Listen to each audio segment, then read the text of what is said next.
নবীজি বলছে, উম্মত, কোন নাফরমানের লাশ যখন দাফন করতে নেয় কবরস্থানের দিকে, ওই নাফরমান কি পরিমাণ চিৎকার করে আমার মন চাইছিল তোমার ঘরে একটু শুনাই। নবীজি বলেন, আমি আল্লাহর কাছে বলতে চাইছিলাম যে আল্লাহ আমার উম্মতরে কদ্দুর শুনাইয়ে দিবেননি।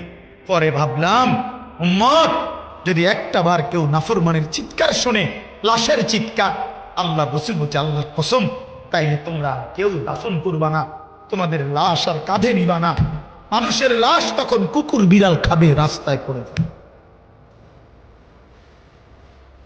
প্রিয় ভাই আমার, জানে হাদিস, আল্লাহ নবী সাল্লাল্লাহু আলাইহি সাল্লাম বলেন, কোন নাফরমানকে যখন কবরের দিকে নিয়ে যায়, লাশ যখন কাঁধে নেয়, আল্লাহর কসম নবী বলেন, ওই নাফরমান তখন বারবার চিৎকার বলে, ইয়া ওয়াইলাহা আইনা তাযহাবুন, হায় আফসোস আমার মন্দ কপাল, এই তোমরা আমারে কই নিয়ে যাচ্ছ? আইনা তাযহাবুন, তোমরা কোথায় যাচ্ছ, কোথায় যাচ্ছ?